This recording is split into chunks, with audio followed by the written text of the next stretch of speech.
Alô, meu irmão, minha irmã, muito bem-vindos. Estamos entrando na quinta semana da nossa mistagogia e em muito boa companhia. Hoje começamos a ver os sermões de mistagogia preparados pelo Santo Agostinho. Mal podemos esperar, não é mesmo? Vamos ver então quem é Santo Agostinho e o que que ele tem para nos ensinar nesse primeiro dia em que ele será a mão mestra que nos conduz pelos caminhos da fé em preparação para Pentecostes. Vamos lá. Agostinho. Agostinho viveu entre os anos 354 e 430 e o resumo que eu estou passando agora para vocês é o que o próprio Scott Hahn coloca no livro de Mistagogia que nós estamos usando como base. E ele aponta Santo Agostinho como uma das figuras fundamentais da história do mundo, e não do cristianismo apenas. Santo Agostinho, segundo o Scott Hahn, inspirou filósofos, teólogos, igreja e estadistas ao longo de séculos que se seguiram à morte do Império Romano. Ele foi o pensador mais brilhante da sua época e, até os dias de hoje, a influência daquilo que ele nos deixou como legado pode ser sentida e aproveitada. Santo Agostinho, inclusive, inaugurou e tornou popular um regime literário até então muito pouco usado, que é a autobiografia, o livro de Confissões de Santo Agostinho, onde ele mesmo descreve a sua vida, e conta como foi a sua trajetória até chegar à fé.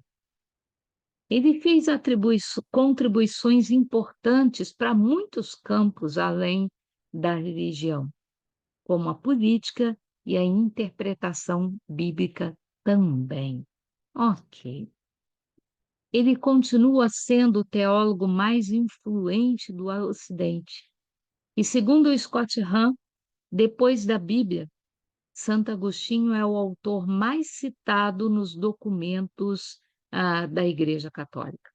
Então, em nenhum outro autor católico, nenhum outro doutor, mesmo que seja doutor na nossa igreja, como graças a Deus temos muitos, o Espírito Santo foi muito generoso com a nossa igreja, mas nenhum deles se compara a Agostinho. Um pouquinho da história familiar de Agostinho. Ele morava com a família no norte da África, onde hoje é a Argélia. O seu pai, chamado Patrícios, era um oficial romano pagão, um homem muito duro de coração e bastante promíscuo. Mas a sua mãe, para a felicidade de Agostinho, era um poço de santidade, uma mulher devota, e a vida inteira rezou pelo seu filho. Mônica é modelo para todas nós mães que temos filhos que não vivem a mesma fé que a gente compartilha. Ela nos dá esperança, porque se Deus foi capaz de pescar um Agostinho, por causa das preces de Santa Mônica, nós que nem precisamos que sejam Agostinhos, nossos filhos, ainda temos esperança de que eles um dia também verão a luz, como Agostinho viu. A infância de Agostinho era muito mais próxima e indicava muito mais que ele estaria seguindo os caminhos do seu pai do que os bons exemplos da sua mãe. Quando adolescente, Agostinho adoeceu e, na época da sua doença, ele prometeu que seria batizado.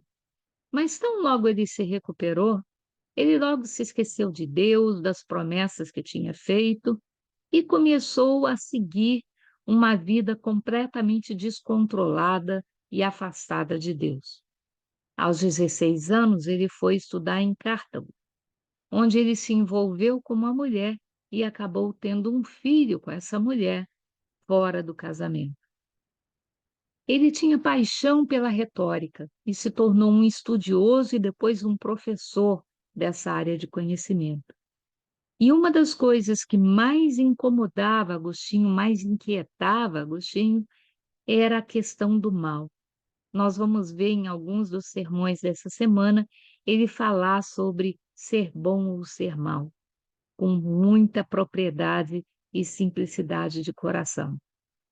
Ora, na busca da solução sobre como lidar com o mal, como vencer o mal, ele acaba se envolvendo em várias práticas místicas, inclusive assumiu um guru, né? Mas esse guru, infelizmente, ou graças a Deus, nunca conseguiu convencer plenamente Agostinho ah, sobre as suas doutrinas e as suas práticas. É claro que nessa época esotérica de Agostinho, Santa Mônica redobrou as suas orações pelo seu filho. E, depois de um tempo, então, Santo Agostinho, que já havia ganhado vários prêmios pelo seu trabalho com a retórica, resolveu sair da África e se mudar para a capital do mundo, que era Roma, onde ele estaria mais perto dos intelectuais, da geração de conhecimento, que a gente tinha naquela época. Só que ele não ficou em Roma, ele foi para Milão e a sua mãe, Mônica, se juntou a ele lá. E foi Mônica que conheceu Santo Ambrósio. E foi Mônica que aproveitou a paixão do filho por retórica para aproximar o filho de Santo Ambrósio. E Santo Ambrósio foi um instrumento de Deus para que Agostinho finalmente encontrasse a luz na sua vida. Santo Ambrósio, então, orientou Agostinho não só na preparação para o seu batismo, mas ele foi o professor mistagógico de Agostinho. Então, esses 50 dias que nós estamos fazendo, uma semana com cada grande padre da igreja, os 50 dias de Agostinho foram inteiramente aos pés de Santo Ambrósio. Ora, Santo Agostinho então voltou para a África e lá ele recebeu as ordens sagradas. E pouco tempo depois ele foi ordenado também bispo. E ele foi um santo bispo, e um bispo muito ativo na geração de conhecimento para a nossa fé. Durante quase 3 décadas, ele escreveu obras pastorais e teológicas que preenchem muitas dezenas de volumes. Ele se correspondia com cristãos de todos os lugares e aconselhava, era um orientador espiritual de mão cheia para vários católicos. E muitas vezes por semana você via Agostinho fazendo pregações. Ou seja, era alguém que mergulhava profundamente buscando respostas para a fé, mas tudo aquilo que ele encontrava, ele com generosidade de coração compartilhava com todos aqueles que queriam conhecer um pouco mais a Deus. É provável que ele tenha entregue que ele tenha escrito milhares de homilias na época em que ele foi bispo. Na sua grande maior parte, as homilias dele eram sobre revelações a respeito dos mistérios cristãos, principalmente os mistérios para os cristãos recém-batizados, ou seja, mistagogia. Ele compôs com um virtuosismo que superou o seu antigo mestre, Santo Ambrósio. Então, nós vamos ver muitas das mensagens de Agostinho sobre mistagogia muito parecidas com aquelas que nós vimos na semana passada com Santo Ambrósio, porque, na verdade, o bom discípulo, ele continua a refletir o seu mestre, mas certamente Agostinho foi muito além do que Santo Ambrósio. Ele ensinou, uma das frases máximas de Agostinho, é que Deus escreveu o mundo como as pessoas escrevem palavras. Veja aqui o trocadilho, né? Nós escrevemos palavras, então as palavras que nós deixamos é aquilo que a gente, na nossa criatividade, é capaz de produzir. Deus também é criativo, só que ele fez mais do que deixar meras palavras. Ele deixou um universo inteiro, como a reflexão do seu ser, do seu pensamento, do seu desejo e do seu amor por nós. Nossas palavras são sinais de coisas boas. Bem, as palavras de Deus também são sinais de coisas boas, mas mesmo suas coisas são sinais. Hum, complicou aí um pouquinho, né? O que ele está dizendo é que nossas palavras são sinais de coisas nossas.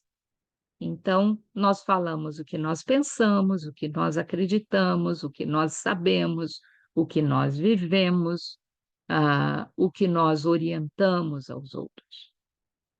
As palavras de Deus também são sinais de quem Deus é, de como Deus pensa, de como ele sonha, de como ele orienta, de como ele faz as coisas. A grande diferença é que muitas vezes aquilo que nós somos e pensamos ficam apenas em palavras, e aquilo que Deus é e pensa, ele transforma em realidade.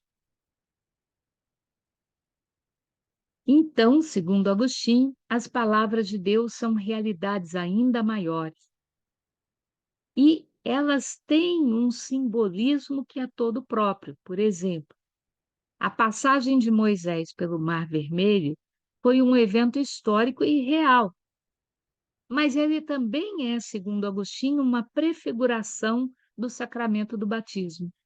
Quando somos batizados, também passamos pelas águas, também somos lavados, somos purificados e saímos do outro lado a pés enxutos, mas prontos para adentrarmos a terra prometida de Deus.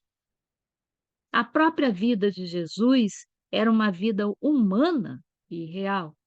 No entanto, foi também um sinal da vida interior de Deus através de toda a eternidade. O amor de Deus, caracterizado pela Santíssima Trindade.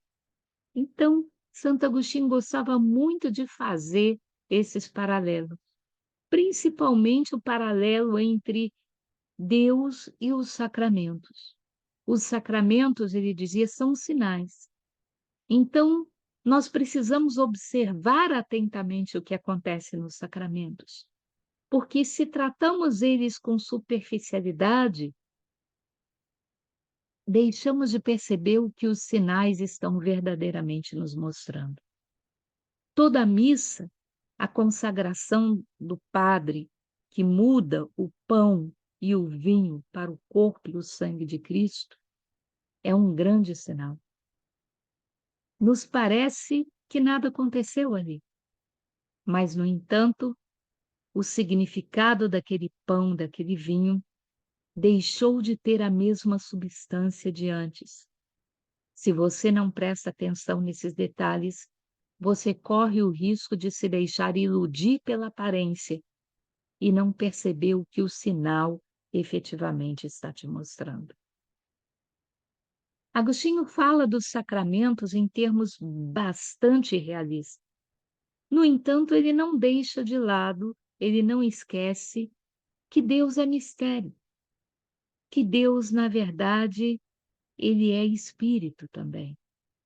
E nós não podemos nos deixar levar pela onda teológica moderna que tenta fazer de Deus uma rotina. Deus nunca será uma rotina. Deus é mistério. Deus é emoção. Deus é um milagre. Ou ele faz milagres ao nosso redor o tempo inteiro. Onde Deus está, o extraordinário acontece. Então não podemos relativizar Deus, porque isso seria transformar Deus em algo que pode ser controlado pela nossa humanidade, quando Deus é muito maior do que tudo isso. As metáforas sacramentais de Agostinho não são originais. Grande parte delas são inspiradas nas cartas paulinas ou mesmo nos sermões de Santo Ambrósio.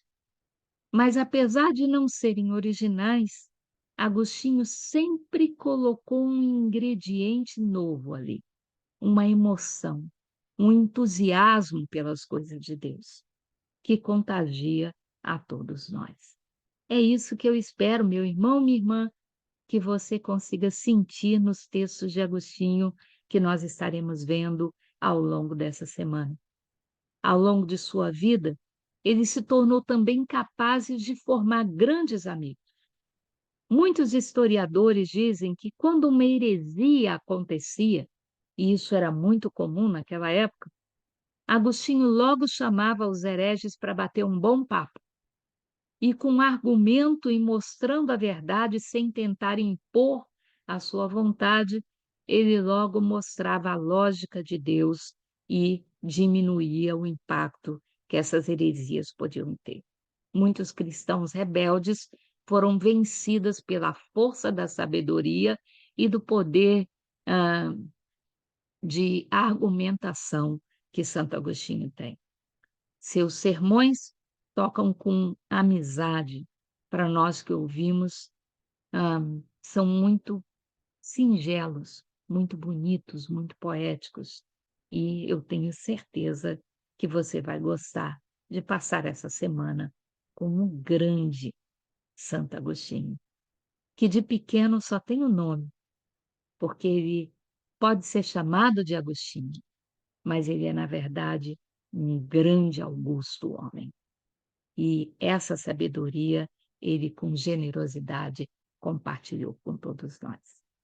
Vamos ver então o que Santo Agostinho vai nos falar nesse 29º dia de mistagogia.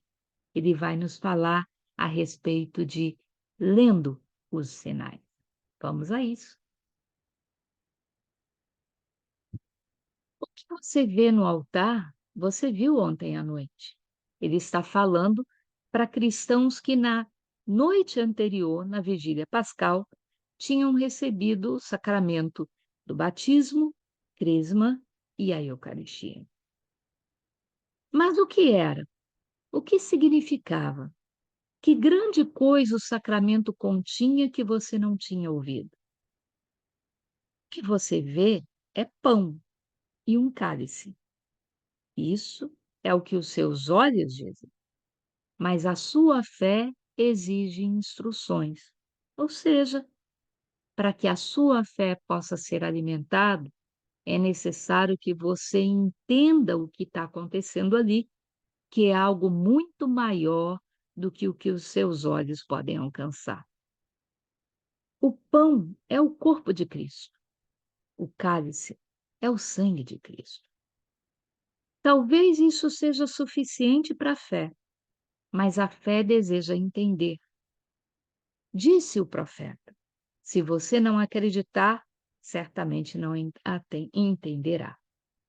Então, por isso, ele quer despertar a fé, para que você acredite, porque é a fé que vai te levar a entender que a grandiosidade do milagre é muito maior do que a limitação dos seus olhos, dos seus sentidos, dos seus instintos. E aí ele começa a exemplificar isso. Agora você pode me dizer, você nos disse para acreditar, agora explique para que a gente possa entender. Isso é Agostinho falando com os recém-batizados. Pois tais ensinamentos podem vir à mente. Sabemos de onde o Senhor Jesus Cristo recebeu a sua carne, da Virgem Maria. Quando bebê, ele foi amamentado, nutrido, cresceu e chegou ao estágio de masculinidade jovem.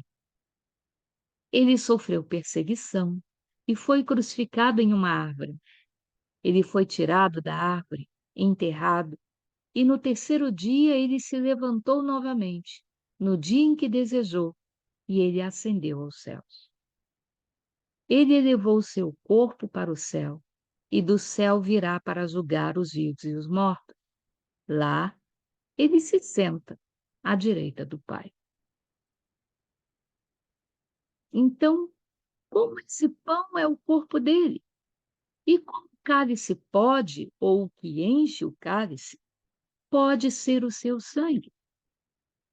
Eles são chamados de sacramentos, irmãos e irmãs, porque uma coisa é vista neles, enquanto outra é entendida. O que você vê tem uma forma material, o que você entende é o seu fruto espiritual.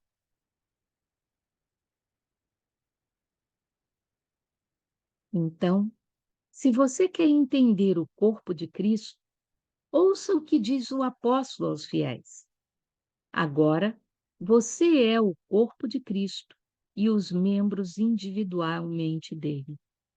1 Coríntios 12, versículo 27, onde São Paulo nos diz que nós somos parte da igreja, do corpo místico de Cristo, que é a igreja, onde Cristo, ele mesmo é a cabeça, e cada um de nós somos os seus membros, seus braços, seus pés, seus ouvidos, seus olhos. Se você é o corpo de Cristo e seus membros, você é o mistério que foi colocado na mesa do Senhor. Porque naquele pão também temos o corpo de Cristo. Então, ao receber a comunhão, você se torna exatamente aquilo que você recebe. Você recebe o corpo de Cristo na forma de pão e vinho, e você se torna o corpo místico de Cristo, que é a igreja, em comunhão com a igreja, fazendo parte do próprio Cristo, a cabeça. Você responde amém ao que é, e ao responder, você concorda.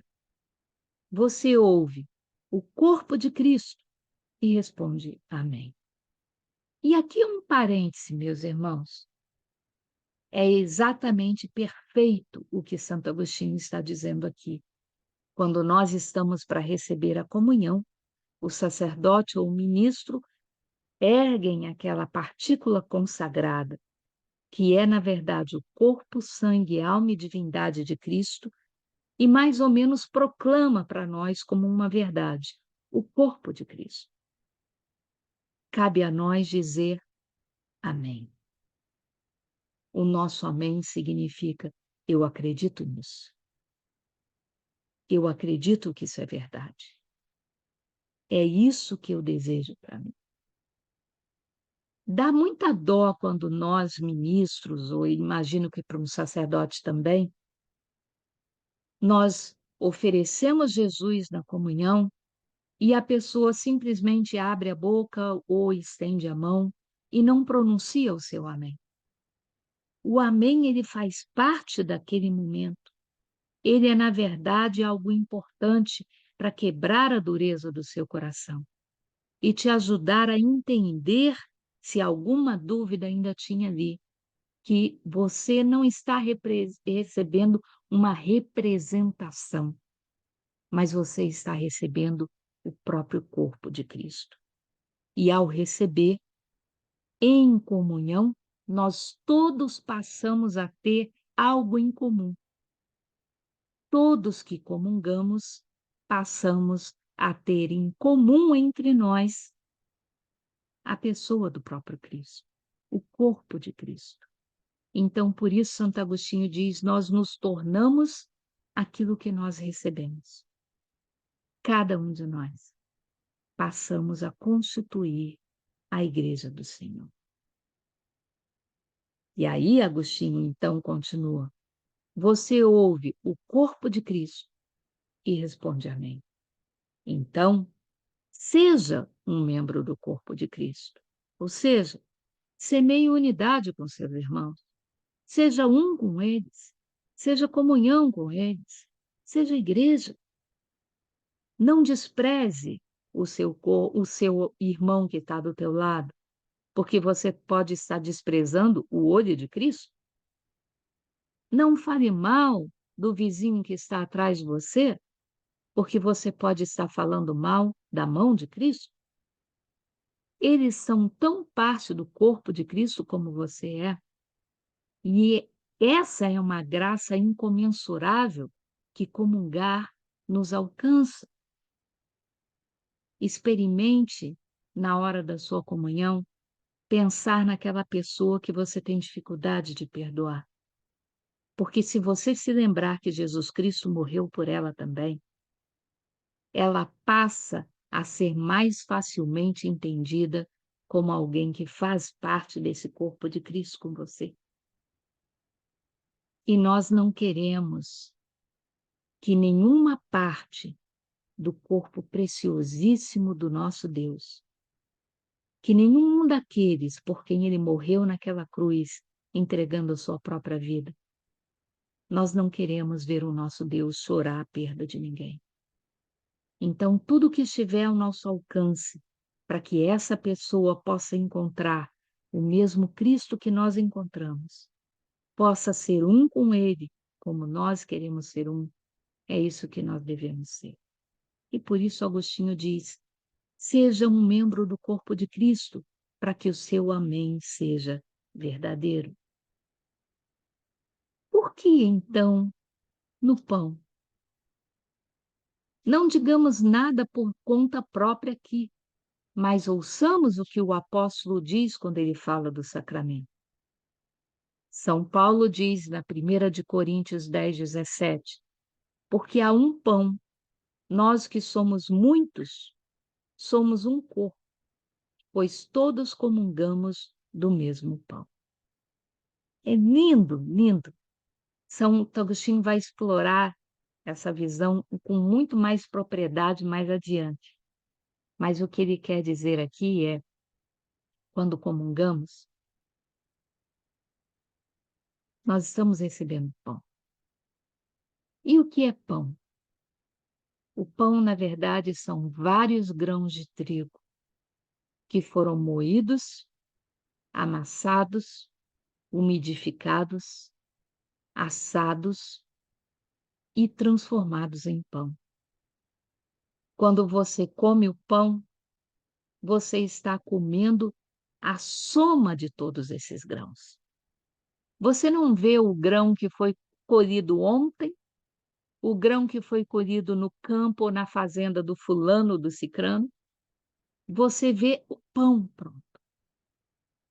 E o pão é o resultado da união inseparável dos muitos grãos. Da mesma forma, ele vai dizer, acontece com o vinho. Nós bebemos o vinho, mas na verdade o que é o vinho? É a soma de vários bagos de uva que foram triturados, liquefeitos e transformados no sangue de Cristo. Então Agostinho diz: pondere e se alegre. Unidade, verdade, piedade, caridade. O pão tem que nos levar a pensar em tudo isso. Unidade porque já não somos mais grãos isolados. Somos um único pão. Somos parte de um único alimento. Esse alimento é um alimento de verdade, ao contrário dos pães que os nossos pais comeram no deserto. Quem come desse pão não morre, ele vive para a vida eterna. Esse pão é um exemplo de piedade, da misericórdia de Deus que quis fazer parte de nós, que quis, na verdade, nos fortalecer para que a gente pudesse vencer mais facilmente as nossas inclinações para o pecado. Tudo isso em um pão. Nós somos muitos, mas formamos um único corpo. Lembre-se, diz Agostinho, de que o pão não é feito de um único grão, mas de muitos. Então você precisa do seu irmão. Não adianta você dizer, eu creio em Deus e eu não preciso da igreja. Por quê? Porque Deus quer ser igreja. Deus não chama pessoas individualmente. Ele quer que nós sejamos um povo. um rebanho, uma vide, um campo. Ele quer que nós sejamos família de Deus, que nós sejamos corpo místico do seu Filho Jesus Cristo. Quando você foi exorcizado na renovação das promessas do batismo, na vigília pascal, segundo Agostinho, esse foi o momento da moagem, quando você renunciou a Satanás, a todos os males, aos seus pecados, ao prazer que esse pecado traz. Foi como se você fosse triturado. Você foi batizado, a água cair sobre você, é como se você fosse misturado na massa. Quando você recebe o fogo do Espírito Santo, é como você ser assado. Portanto, diz Agostinho, seja o que você pode ver e se torne o que você é. Você pode ver pão, mas na verdade, por trás daquele pão que você vê, existe Jesus vivo. Você pode ver a outra pessoa como alguém que te incomoda, mas por trás dela está alguém que faz parte do mesmo corpo místico de Cristo. Ela é pão com você. Ela faz parte dessa unidade. Ela faz parte dessa igreja. Foi o que o apóstolo disse sobre o pão. O que devemos entender sobre o cálice é claro, mesmo que não seja dito, pois tantos grãos se reúnem para produzir a forma visível do pão. É o que as Escrituras dizem sobre os fiéis. Agora, a companhia daqueles que acreditavam se tornam um só coração e uma só alma. É isso que nós queremos ser, um só coração e uma só alma, alimentados pelo mesmo pão, que é o corpo de Cristo.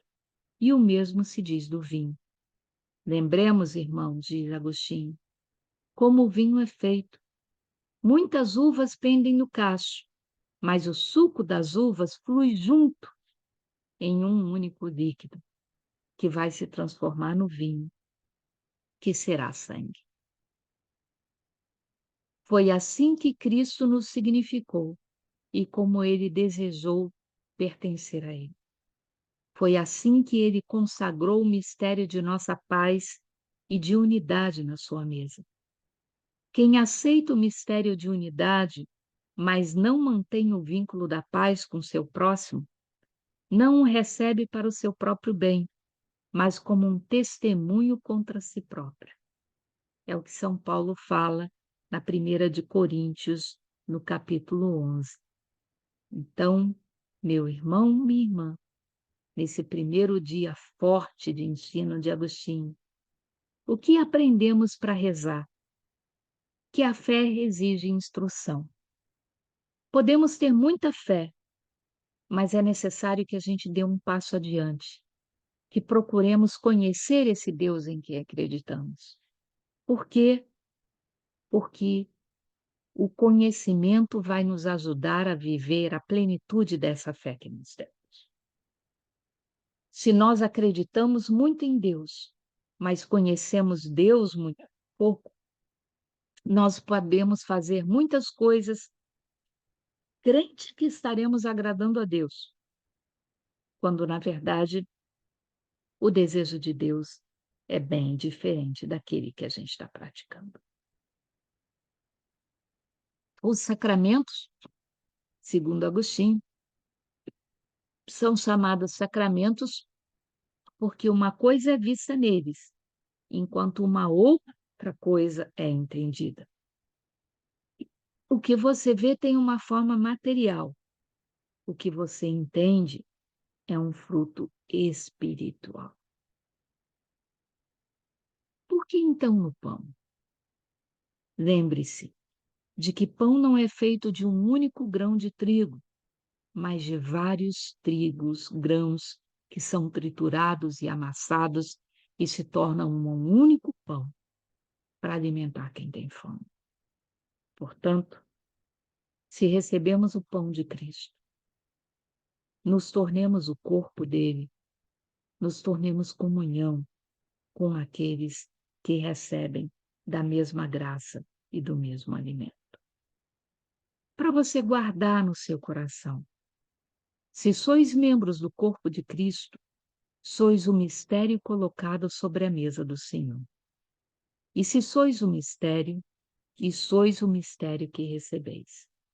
Recebemos o corpo de Cristo, nos tornamos parte do corpo de Cristo.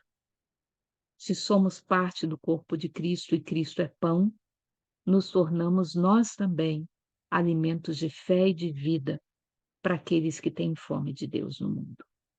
É importante nós lembrarmos disso. Tal como Deus sacia a fome da nossa alma, ao comungarmos desse pão, devemos procurar levar esse alimento santo a todos aqueles que têm fome de Deus. Para praticar, segundo Agostinho, o mistério espiritual no coração da Eucaristia é realmente rico. É a unidade da Igreja.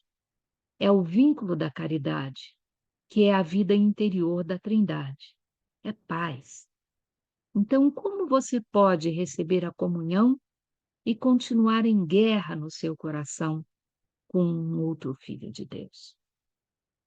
Quando recebemos comunhão, nos comprometemos a promover a causa da unidade, da caridade, da paz, paz na alma e paz na terra. Unidade, caridade e paz. Quando os violamos, especialmente em nosso discurso, prestamos testemunho contra nós mesmos. Hoje, então, preste atenção especial à maneira como você fala sobre as outras pessoas, suas ações, seus motivos e até sobre a aparência delas.